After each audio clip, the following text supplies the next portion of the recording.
Welcome to the Burton Ballers. Ain't got no time for no stallers, yeah. We are the risers, we're not the fallers. Our channel is growing wider and taller. Yeah, we're here to give you the news about your dear beloved Blues, yeah. So if you like this YouTube channel, like, subscribe and turn on that bell. Yeah.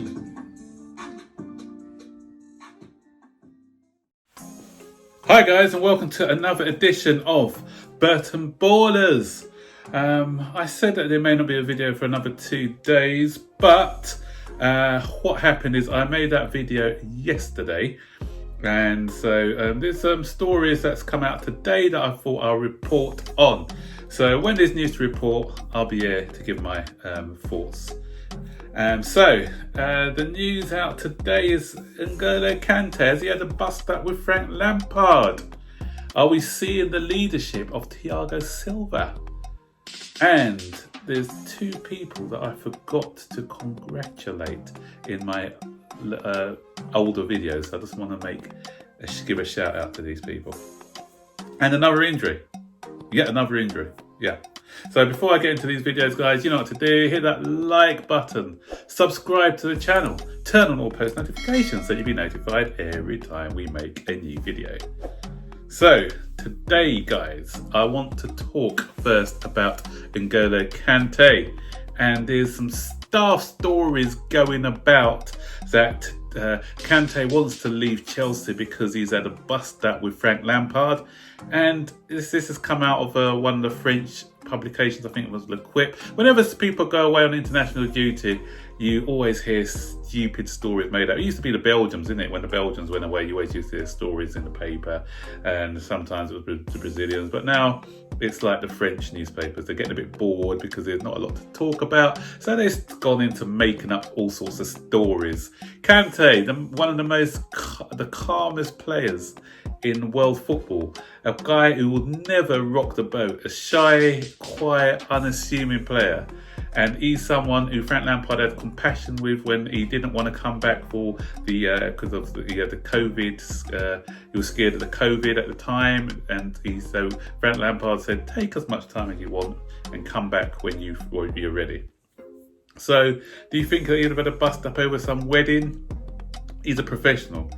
So, and I don't even know whether there was a wedding or was it just a made-up story. But a lot of the English reporters who I follow, they've rubbished the story. Matt Law and people like that have come out and said there's a load of nonsense, and it's just something to fill the newspapers with. It's a slow news day.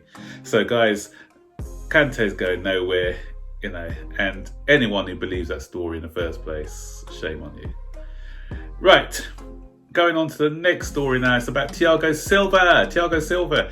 And this guy was brought in for his experience. Okay, he's 36, but he wasn't brought in for his age. He was brought in for his experience, and he was also brought in to teach the younger players. That's why I'm glad that Tamore has stayed at the club. There's talk about him going out on loan, though, him and Billy Gilmore, when the window opens. But for me, I think that even if he stays half a season and learns under Silva, I think that would be great for his career, because 2 players have come out and said what a massive influence he has already been. Kurt Zouma says, he's a leader. He's there, and he's just got presence, and he doesn't accept anything but the best from you as a player. So you have to raise your level when you're playing with him. Ben Chilwell's another one who said he never stops talking. So I'm not sure if Ben Chilwell knows French or not, because all the other backlines speak French. So he may have been brushing up on his French lessons, but he's saying he never stops talking, encourages you, telling you where to go. Football is a universal language, so even if he doesn't speak the same language, but the gestures, you know what I mean. But he said he's always organising that back line. Now, what we saw against Crystal Palace, what I like more than the 4 goals that we scored, was the way that we looked organised. We didn't look troubled at all. Only once Crystal Palace broke through our back line, and obviously they got some dangerous players like Zaha. Usually gives us trouble. He just kept quiet all game, so there was a few dangerous players, but we just looked comfortable. Palace didn't. I was just sat back and I relaxed, even when we had a corner. I suppose it was with Mendy in goal as well, but everything, there was no like, ooh, those scary moments that you usually get when Chelsea defend. I said it before and I'll say it again. This is the back four I'd like to see. It looks like our best back four. The only, as I said, Reece James in some games for Azpilicueta, but the other three I'd like to keep. But there may be a change on Saturday against Southampton, unfortunately, because Ben Chilwell has come back from England duty early with that foot injury, the recurring injury to the one that he kept him out at the beginning of the season. So Chelsea are going to be monitoring his progress on a daily basis. So we'll have to wait and see how that goes. So with Mendy, we heard, oh no, he'll be out for 10 days or so, but they were monitoring him as well, and the injury wasn't as worse as we originally thought it was. So we're hoping that this Ben Chilwell is just a precaution again, that he comes back and he's ready for the Southampton game, because I think as I said, we've got to do a semblance of a good back four there. So let's hope that we stop getting these injuries. We're always getting injuries. This is as I was watching one of Green Turf's videos, and he summed it up nicely when he said we should be called Injury FC, the amount of injuries we keep picking up. And these are the two forgotten things I didn't mention. Congratulations to Reece James. Apologies, I didn't say that before when I made that video when I was summing up some of the international games last week, because he made his debut and he's obviously come on again. So he's played 2 games now for England. So well done, Reece James. Future right back for England. He's going to be knocking Trent out of the door soon. Wait and see.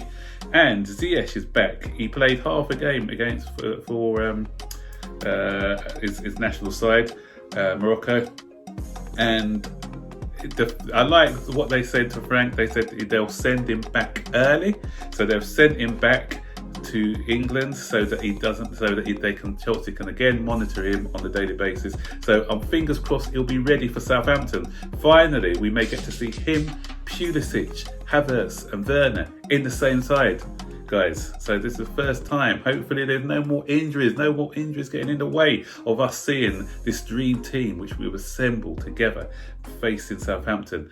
Southampton's going to be a tricky one, I think, because again, it's one of those ones where we've been interrupted with a lot of stupid internationals, so we haven't had a chance to work on certain formations or defensive setups or things like that. So we don't even know who's going to be playing. We don't know who's going to be coming back fit, so we can't plan for that game as yet. Southampton have got a few players out on international, Danny Ings and the likes, but a lot of their players are not internationals, so they can have a better time. We saw what happened last time with, was it West Bromwich, when we came back from an international? No, Brighton, I think it was. Although we beat Brighton, but Brighton, they did give us a game.